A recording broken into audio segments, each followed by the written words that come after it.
네, 그러면 오늘은요 정면승부라는 제목으로 말씀을 증거할 텐데요.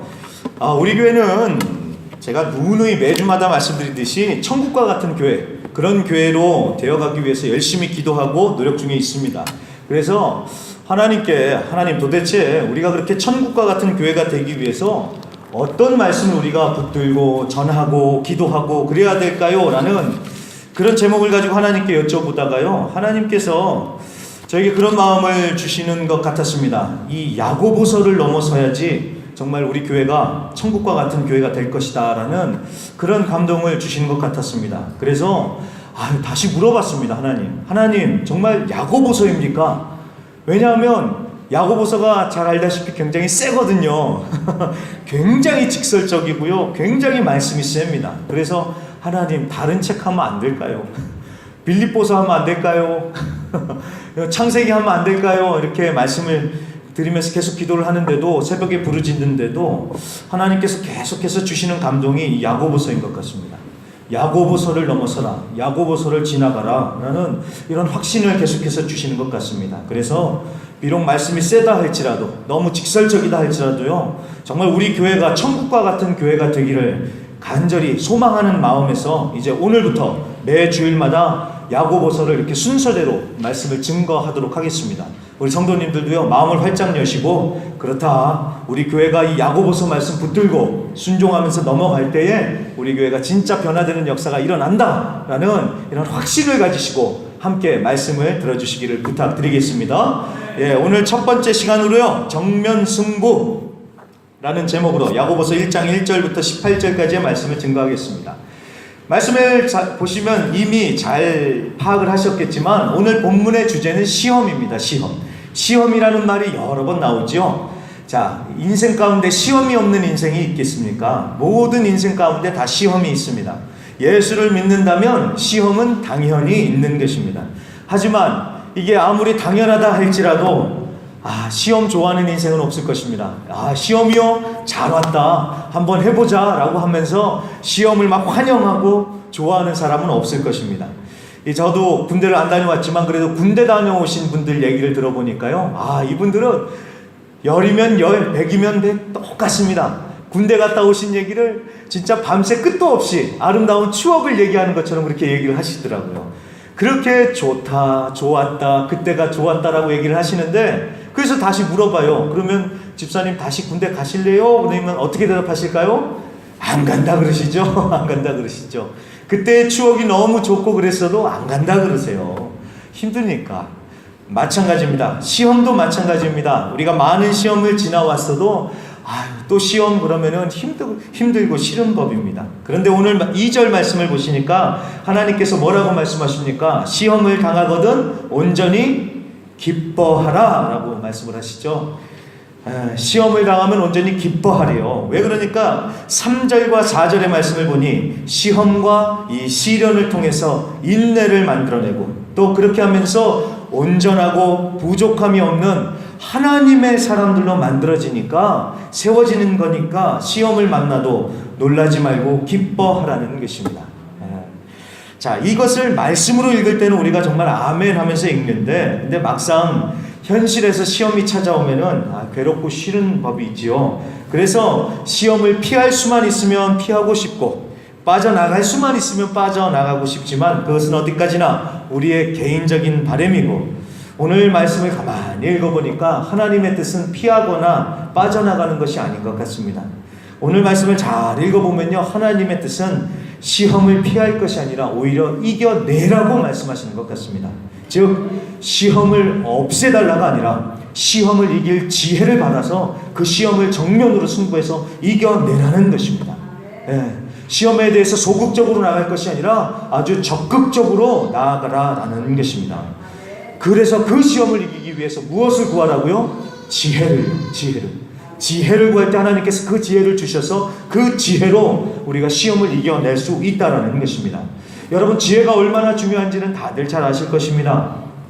지혜로운 말 한마디, 지혜로운 작은 행동, 지혜로운 작은 선택이 문제를 해결하는 열쇠가 되고요, 또 실마리나 돌파구가 되는 일이 정말 많습니다. 게다가 또 반대로요, 그 작은 지혜가 없어서 안 생겨도 될 문제가 생기고요. 또 그 작은 지혜가 없어서 시험에 들고 상처가 받고 이런 일들이 우리 가운데 벌어집니다. 그래서 우리가 기도할 때요, 하나님 우리의 문제를 해결해 주세요 라고만 기도할 것이 아니라 하나님 시험을 이길 수 있도록 지혜를 주시옵소서라면서 기도하실 수 있는 우리 성도님들이 되시기를 주의 이름으로 간절히 부탁드립니다. 그래서 주님께서 주신 그 지혜를 가지고 정말 적극적으로 시험을 향하여 나아갈 때에 정말 문제를 풀어갈 수 있도록 하나님께서 길을 열어주시고 또 어떻게 해야 할지 지혜도 주실 줄 반드시 믿습니다. 네. 근데 제가요, 이렇게 계속 지혜를 달라고 이렇게 말씀드리는 이유가 이 하나님께서 주시는 지혜로 문제를 풀어가는 일들이 우리 삶 가운데 일어난다라는 것입니다. 이런 일들을 겪어보지 않으셨습니까? 어떤 문제를 놓고 막 기도를 하는 거예요. 기도를 하는데 갑자기 순간적으로 번뜩이는 아이디어가 딱 생각이 나든지 아니면 어떤 생각이 딱 들어가지고 이 문제를 해결했던 그런 기억들이 다 있으실 것입니다. 예. 이런 체험을 하면 얼마나 짜릿합니까? 제가 재밌는 얘기 하나 해드릴게요. 미국의 어느 국경 수비대원의 이야기인데, 이 국경 수비대요. 미국의 국경 수비대. 어느 날 이제 제보를 받고 이제 마약 거래 현장에 있다고 해서 마약범들을 체포하려고 출동을 한 겁니다. 그런데 도착을 딱 해봤더니 범인들은 다 도망가고 그 나귀가, 그 마약을 운반하고 온 그 나귀만 거기에 덩그러니 놓여 있었더래요. 그러니 얼마나 낙심이 됩니까? 범인은 다 놓쳤고 이거 참 어떻게 해야 되는가? 그래서 어떻게 해야 되나라고 하고 있는 그런 상황 가운데서 이 사람이 평소에 하나님의 말씀을 묵상하고 기도도 많이 했던 사람인 것 같습니다. 갑자기 그 순간에 이사야서 1장 3절의 말씀이 떠오르대요. 이사야서 1장 3절이요. 이사야서 1장 3절에 이렇게 말씀하십니다. 소는 그 임자를 알고 나귀는 그 주인의 구유를 알건만은. 이 말씀이 딱 떠오르면서 딱 하고 아이디어가 떠오르답니다. 그래서 이 국경수비대원이 어떻게 했냐면요, 참 재밌습니다. 이 나귀를요 3일을 굶겼대요. 이 동물 학대하는 것 같아서 좀 그렇지만 아무튼 나귀를 3일을 굶겼대요. 그리고 난 다음에 그 나귀를 어떻게 했냐면 들에다 갖다가 딱 풀어놨답니다. 그랬더니 어떤 일이 벌어진 줄 아십니까? 이 나귀가 어디론가 쓱 가더래요. 그래서 이 대원이 그 나귀를 쫓아갔더니 어디까지 갔냐면은 자기 주인의 구유가 있는 곳이요. 그러니까 자기가 맨날 염을 먹고 왔던 그곳까지 가더랍니다. 참 신기하죠? 그래가지고 그 범인을 잡았다라는 놀라운 간증의 얘기를 읽었습니다. 참 재밌습니다. 자, 이 얘기가 영화 같은 얘기지만요, 이런 영화 같은 체험을 한 사람이 어디 그 미국에만 있겠습니까? 우리 성도님들 가운데도 말씀을 통한 그런 은혜를 체험한 역사가 있는 줄로 믿습니다. 네. 제가 왜 이 얘기를 강조하냐면요, 이것이 그냥 꿈에서만 일어나는 그런 다른 사람들의 얘기가 아니라 우리의 삶 가운데 일어나는 분명한 하나님의 역사다라는 것입니다. 그렇기 때문에 시험을 당했다고 해서 주저앉아서 낙심한 채 그냥 시험에 끌려당할 것이 아니라요, 말씀 붙들고 기도하면서 하나님의 지혜를 받아서 담대히 시험을 이기시는 우리 성도님들이 되시기를 간절히 부탁드립니다. 아멘이십니까? 네, 시험을 이기시길 바랍니다. 자, 그런데 오늘 말씀을 잘 보시면요, 12절부터 한번 보세요. 12절부터 보시면은 좀 약간 당혹스러운 이야기가 나옵니다. 이게 왜 그러냐면 앞에 2절 말씀부터 보면은 믿음의 연단을 위해서 시험이 있다고 하시더니만 이제 13절 말씀에 보면은 하나님은 아무도 시험하지 않으신대요. 앞에서는 꼭 하나님께서 우리에게 시험을 주셔서 우리를 훈련시키시는 것 같은데 13절에 보니까 이제 하나님은 시험하지 않으신다 라고 말씀하시니까 뭔가 좀 말이 안 맞는 것 같죠. 네. 자, 이게 왜 이렇게 되냐면요, 앞에 나오는 시험과 뒤에 나오는 시험이 달라서 그렇습니다. 자, 이걸 조금 제가 설명을 드릴게요. 먼저 2절 말씀에 나오는 시험은요, 테스트로서의 시험입니다. 테스트 이해가 되시죠? 하지만 12절부터 나오는 이 시험은요, 유혹으로서의 시험입니다. 그러니까 앞에 시험은 테스트, 뒤에 나오는 시험은 유혹이요. 우리 한국말 성경에는 그냥 시험이라고 그러니까 똑같은 시험 같은데 스페인어로 보면은요, 이게 확실히 구분이 됩니다. 스페인어로 보면은요, 앞에 나온 시험은 프루에바, 애들이 프로에바 본다고 그러죠. 학교에서요. 그 시험 본다고 할 때. 그러니까 테스트. 프로에바라고 나와 있고요. 그 다음에 13절에 나오는 이 시험은요. 텐타시온. 그래서 유혹이라고 분명하게 구분이 돼서 나옵니다. 자, 앞에는 프로에바, 뒤에는 텐타시온. 그러니까 앞에는 테스트, 뒤에는 유혹. 그러면 확실히 이 말씀의 내용이 이해가 더 잘 되지요. 그래서 13절에 나오는 이 시험이라는 단어를 유혹으로 이렇게 싹 바꿔서 읽으면 말씀이 훨씬 더 잘 이해가 됩니다. 제가 13절을 다시 한번 읽어보겠습니다. 사람이 유혹을 받을 때에 내가 하나님께 유혹받는다 하지 말지니 하나님은 악에게 유혹을 받지도 아니하시고 친히 아무도 유혹하지 아니하시느니라. 아멘. 자, 이러면 좀 더 쉽게 본문 말씀이 이해가 되시죠? 자, 자기가 유혹을 받아가지고 자기 욕심 때문에 유혹에 넘어져서 어려움 당하고 그랬는데, 그래서 욕심이 죄가 사망을 낳아서 망하는 그런 일들이 벌어진다는 것입니다. 오늘 여기서 하는 말씀이 바로 그것입니다. 유혹이에요, 유혹. 자, 그런데 이렇게 유혹을 당해서 시험에 넘어질 경우에 정말 무서운 것이 무엇이냐면요. 성도님들 꼭 기억해 주십시오. 사람이 자기 자신에게 속는다는 거예요. 속는다는 거예요. 이게 무슨 말이냐면은 자기는 다 하나님을 위해서 했다고, 다 좋은 일을 위해서 했다고 하는 거예요. 그래서 하나님을 막 원망하는 겁니다. 뭐 하나님, 내가 뭐 나 잘 되자고 그랬습니까? 다 내가 하나님을 위해서, 내 자식 새끼들 먹여 살리기 위해서, 다 우리 교회 잘 되게 하기 위해서 다 그랬는데 하나님 왜 나한테 이런 시험을 주고, 주님 나한테 왜 이러십니까? 라면서 막 하나님을 원망하고요. 이러면서 주님이 나를 시험하신다, 하나님이 다 나를 막으신다, 이렇게 하면서 하나님을 원망하는 일이 벌어진다는 것입니다. 이럴 때 들어야 될 말씀이 무엇이냐면 바로 16절이에요. 내 사랑하는 형제들아, 뭐 하지 말래요? 속지 말라, 속지 말라.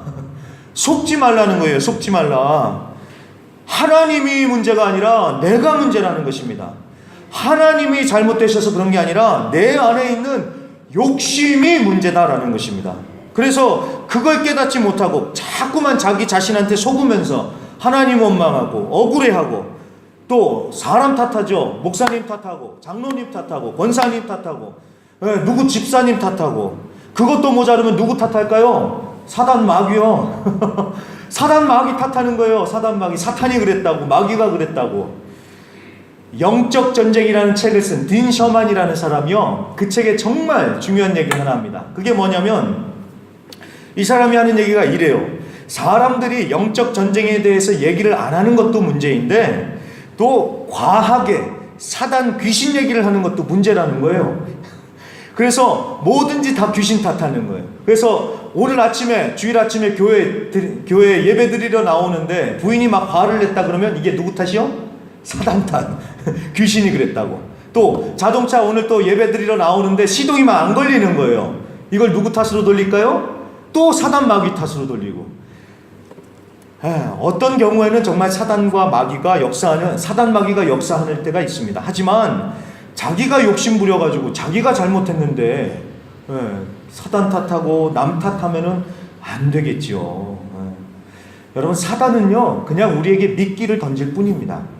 그러면 내 안에 있는 욕심 때문에 우리가 그 미끼를 탁 잡아 먹으면서 걸려드는 거예요. 자, 속지 말라는 것입니다. 속지 말라는 것입니다. 하나님 원망만 하지 말고 내 안에 있는 욕심부터 살펴보라는 것입니다. 자, 그렇다면요 어떻게 해야지 우리가 사단의 이 욕심과 시험에 걸려놓은 유혹을 뿌리치고 욕심을 버리면서 살 수 있을까요? 갈라디아서 5장에 보니까, 5장 24절에 보니까 욕심을 십자가에 못 박으래요.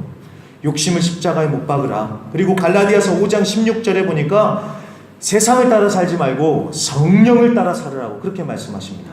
자, 십자가에 우리의 욕심을 못 박고요, 또 성령을 따라 행할 때에 우리가 욕심을 버리고 온전히 살 수 있다는 것입니다. 자, 말씀에 이렇게 나오니까 아멘 하지요. 네. 그런데 실제로 이렇게 살기가 어렵습니까? 쉽습니까? 어렵습니다. 그래서 제가요, 하나님 좀 더 쉽게 우리가 욕심을 버리면서 살 수 있는 다른 방법이 없을까요? 라면서 이렇게 기도하면서 고민을 하다가, 아유 하나님 감사하시죠? 기도하면서 이렇게 설교를 준비하는데 뭔가 문장이 하나 딱 떠오르는 겁니다. 어떤 문장이 떠올랐냐면 욕심의 방향을 바꿔라, 이런 마음이 딱 떠오르는 겁니다. 욕심의 방향을 바꿔라. 욕심의 대상을 바꿔라. 좀 그럴싸해 보이죠? 근데 제가 100% 단언하는데요. 이거 제가 만들어낸 말이 아니에요. 분명히 제가 예전에 어디서 들었던지 어디서 읽었던 거예요. 이것이 분명합니다. 그러니까 이제 생각이 났겠지요. 자, 욕심의 방향을 바꿔라. 욕심의 대상을 바꿔라. 이게 무슨 말이냐면은 이 욕심이 버린다고 해서 쉽게 버려집니까? 안 되죠. 이 욕심을 버리기가 쉽지가 않습니다. 게다가 이 욕심이 없는 사람을 잘 보세요. 그러면 그 사람들 보시면은, 그런 분들 보시면 정말 착하고 순하세요. 그런데 좀 뭔가 열정이나 뭐 이런 의욕 같은 게 조금 약간은 좀 아쉬운 것 같지 않으십니까? 욕심 없는 분들 보시면요. 자, 그래서 욕심을 버린다라기보다는 욕심의 방향을 바꾸자는 거예요. 욕심의 대상을 바꾸자는 거예요. 나에 대한 욕심, 세상에 대한 욕심을 내는 것이 아니라 누구에 대한 욕심으로 바꿔야겠습니까? 예수 그리스도예요. 예수 그리스도. 하나님의 나라에 대한 욕심이요. 이렇게 방향을 바꾸자라는 것입니다. 여러분, 우리가 꼭 기억해야 될 것이 이것입니다. 죄를 짓지 말아야지 하면서 자꾸만 죄 짓지 말아야지 하면 죄를 지을까요? 안 지을까요? 이상하게 더 죄를 짓게 되더라고요. 그럴 때는 죄 짓지 말아야지가 아니라요, 반대로 생각하는 겁니다. 예수님을 더 사랑해야지, 예수님을 더 생각해야지. 그래서 예수님을 생각하다 보면 죄는 자연스럽게 생각이 사라지면서 죄를 덜 짓게 됩니다. 욕심도 마찬가지입니다. 욕심 부리지 말아야지 이렇게 다짐하는 것도 맞지만요, 정말 예수님을 바라보면서 더욱 예수님을 생각하다 보면요, 우리의 욕심의 대상이 바뀌어지면서 정말 예수님만 바라보면서 욕심을 버리고 정말 하나님을 올바르게 쫓아갈 수 있다라는 것입니다. 욕심의 대상을 바꾸십시오. 정말 간절히 바라고 소망하는 것을 정말 예수님으로 바꾸셔서 이 세상의 유혹이나 욕심을 이겨내시고 온전한 삶을 살아가실 수 있는 우리 성도님들이 되시기를 주의 이름으로 간절히 부탁드립니다. 마지막입니다. 마지막으로 오늘 본문에서 좀 가장 생뚱맞아 보이는 그런 곳을 한 곳만 더 살펴보겠습니다. 오늘 말씀을 잘 보시면요, 이 흐름상 조금 뭔가 이상하다 하는 부분이 있습니다. 그게 뭐냐면 바로 9절과 10절, 11절입니다. 이 야고보서 1장 1절부터 18절까지의 말씀을 잘 보시면 이렇게 시험으로 이렇게 쫙 흘러가는 것 같아요. 그래서 처음에는 시험 얘기하고 그 다음에 또 12절에도 또 시험 얘기를 하는데, 근데 9절, 10절, 11절에서 불쑥 이상하게 가난한 자와 부한 자의 얘기를 하고 있다는 것입니다. 그러니까 좀 하나님의 말씀이 이렇게 가다가 좀 샛길로 샜다가 다시 돌아오는 것 같은 그런 흐름이 흐르고 있지요. 그래서 저도 이 질문을 하면서요, 아니 이 9절이 왜 여기 있을까? 그냥 9절, 10절, 11절 넘어서 그냥 12절로 가는 게 더 자연스러울 것 같은데 왜 이런 구절이 있을까? 라면서 이 말씀을 계속해서 붙들고 좀 생각을 하면서 묵상을 했는데, 묵상을 하다가요, 이 구절을 보면서 이 당시 야고보 선생이 사역했던 이 교회의 모습이 좀 그려지기 시작을 했습니다. 이 8절, 9절, 11절의 말씀에 보면은 낮은 형제는 자기의 높음을 자랑하고 부한 자는 자기의 낮아짐을 자랑하라 그러지요. 자, 왜 이 말씀을 주셨을까요? 낮은 형제는 자기의 높음을 자랑하지 못하고 자기가 낮은 것만 생각하면서 기가 죽어 있으니까 이 말씀을 주셨겠죠. 반대로 부한 자는 자기의 낮아짐을 자랑하라는 것은 부한 자가 자꾸 자기 있는 것 가지고 자랑하고 교만하니까 이 말씀을 주셨겠죠. 자, 이러면은 야고보 선생이 사역했던 이 당시의 교회의 분위기가 이제 그려지는 거예요. 어떤 일이 벌어졌을까요? 없는 사람은 없어서 그것 때문에 자존감이 떨어져 있었고요. 또 있는 사람은 남들보다 자기가 더 있다고 자랑하면서 교만해하고 있고, 그러다 보니까 교회 안에 서로 질투하고 열등감을 느끼고, 어떤 사람은 또 교만해져 가지고요 목에 힘을 딱 주면서 이러니 교회가 천국과 같은 교회로 세워지겠습니까? 안 세워지겠습니까? 안 되죠. 아마 이 파라과이도 그랬을 것 같은데요, 아르헨틴도 예전에 그랬대요. 저도 이민 온 지가 얼마 안 됐습니다. 저도 이민 온 지가 93년도에 이민을 와가지고 아르헨티나로, 93년에 이민 온 것은 여기 와서는 뭐 명함도 못 내밀겠더라고요. 네. 아르헨틴이 예전에 그랬다고 합니다. 이민 초창기에는 다들 힘들고 다들 어렵게 사셨대요. 그런데도 그때 정말로 교회들이 잘 모이셨대요. 잘 모여서 예배하고 교제하고, 그러고 나면은 정말 막 모여가지고, 한 집에 모여가지고 그렇게 예배드리고 교제하고 끝나면 이제 아사도 구워서 먹고요. 그런데 메사가 없잖아요. 메사가. 그러니까 테이블이요. 그러면 어떻게 했느냐? 사과 상자 딱 깔아놓고 그 다음에 문짝 딱 띄워가지고요. 제가 이 파라과이 집들은 제가 많이 못 가봐서 모르겠는데 아르헨티나는 네, 문들이 좀 띄기가 쉽게 되어 있습니다. 그래서 문짝 딱 띄워가지고 그거 엎어가지고 거기 쫙 앉아가지고 같이 아사도 먹고, 예, 그러면서 서로 위로하고 기쁨을 나누고 그랬다고 합니다. 여기도 그랬겠죠? 예, 여기도 그랬겠죠. 그런데 어떤 일이 벌어졌냐면 이제 이민사회가 이제 조금 이제 살만해지기 시작하면서 어떤 사람은 좀 많이 살만해지고요. 어떤 분은 조금 나아지고, 그러다 보니까 어떤 차이가 생겼을까요? 경제적인 차이가 생겨나기 시작을 하는 것입니다. 자, 어떤 사람은 조금 더 삶의 형편이 더 좋아졌고, 어떤 사람은 조금 아직은 좀 힘든 그런 수준 차이가 벌어진 것입니다. 자, 교회라면은 이런 것에 아랑곳하지 않고 계속 같이 모여가지고 예배하고 교제하고 그래야겠지요. 자, 그런데 사람의 심리가 참 묘하지요. 머리로는 그렇게 하면 안 된다라고 하는데도 이 마음에서 서로들 그게 잘 안 되나 봐요. 모이자, 예전처럼 모이자라고 다들 말을 하는데도 이게 조금 차이가 나니까 좀 마음속에 꺼려지는 그런 마음도 생기는 것 같고, 그러면서 집으로 초대하는 이런 일들도 좀 힘들어지고, 그러다 보니까 구역 모임, 예전에는 어느 집에서 탁탁탁 이렇게 서로 돌아가면서 했는데 이제는 그렇게 하는 것도 좀 쉽지 않고, 그러면서 참 심각한 경우에는요, 같은 교회를 다니면서도 비슷한 생활 수준의 사람들끼리만 모이는 이런 일들이 교회 안에서 벌어지더라는 것입니다. 자, 이게 아르헨틴만 그럴까요? 이 야고보서 교회 썼던 이 야고보 선생님이 사역했던 이 교회도 이런 문제가 있었던 것 같습니다. 교회 안에서 가난한 자와 부한 자가 있었는데 이것이 많이 심각해서 없으면 없어서 시험에 들고요, 있으면 있어서 교만에 빠져버리는 일이 벌어졌던 것 같습니다. 그러니까 9절과 10절에 가난한 자는 자신의 영적인 부요함을 자랑하라고, 그리고 부자는 영적인 겸손함을 자랑하라고 콕 집어서 권면을 하고 있는 것입니다.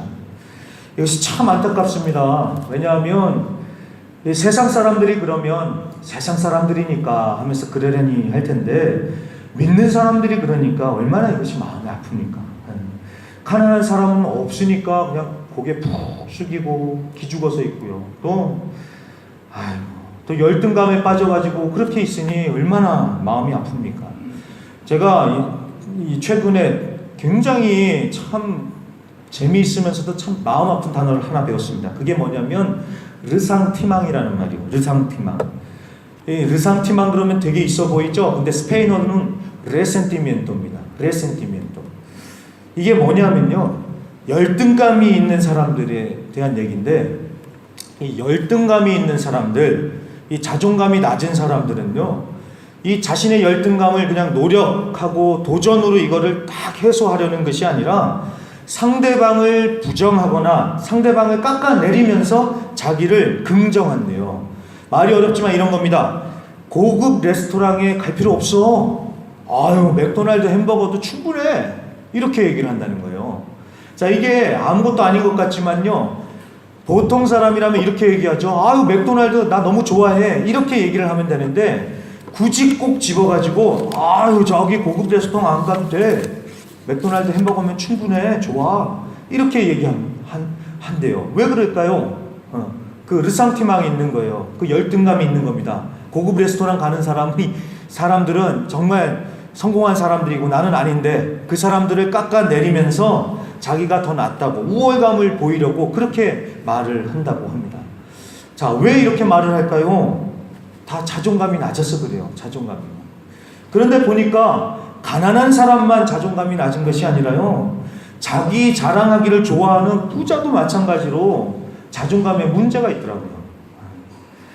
자존감이 낮은 사람이 자주 쓰는 대화술 가운데 하나가 자기 과시랍니다. 자기 과시요. 과시가 뭐예요? 척척척 하는 거죠. 잘난 척, 똑똑한 척, 있는 척.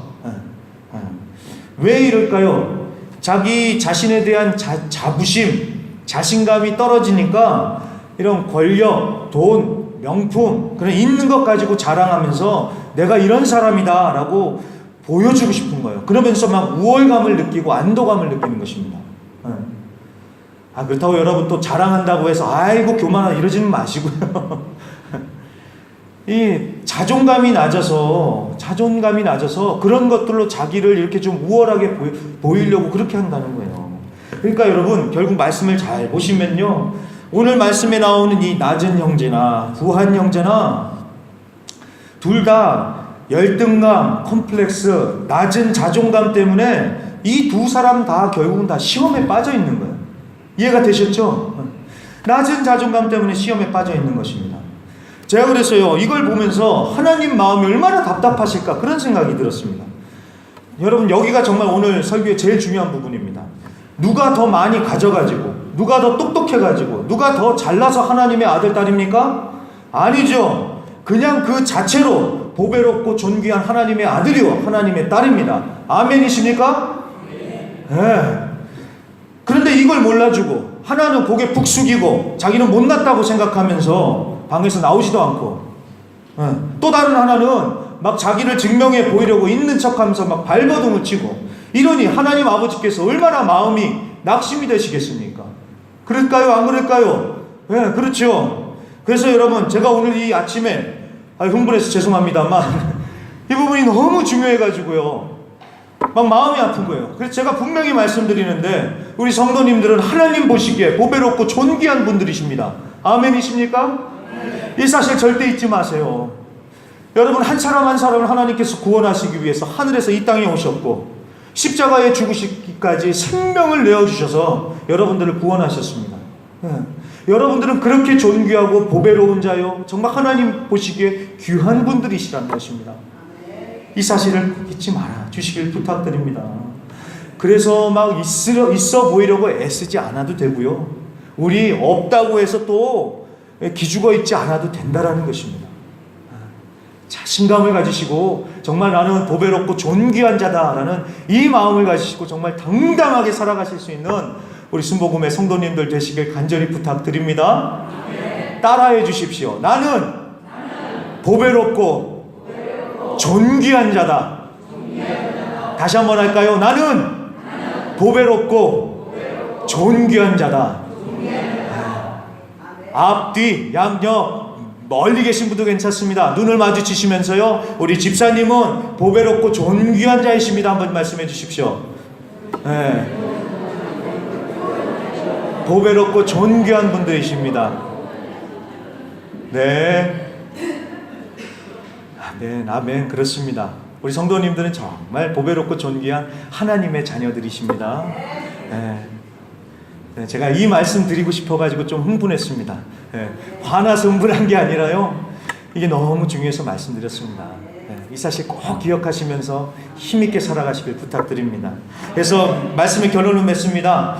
반갑지 않지만 우리 인생 가운데는 이런저런 여러 가지 시험이 꼭 있습니다. 피할 수 없는 시험들이 꼭 찾아옵니다. 자, 피할 수 없으면 어떻게 해야 됩니까? 즐겨야 된다라고 그런 얘기가 있지만 피할 수 없다고 해서 시험을 즐길 수는 없을 것 같습니다. 하지만 즐길 수는 없어도 이거는 할 수 있을 것 같습니다. 두려워하지 말고 넘어지지 않고 시험에 끌려당할 것이 아니라 예수님의 이름으로 정면 승부해서 이기는 것, 이거는 반드시 할 수 있을 줄로 믿습니다. 네, 시험 찾아왔다고 넘어질 것이 아니라 예수의 이름으로 이겨내시는 우리 성도님들이 되시기를 간절히 부탁드립니다. 예, 우리 한번 찬양하고 기도하겠습니다.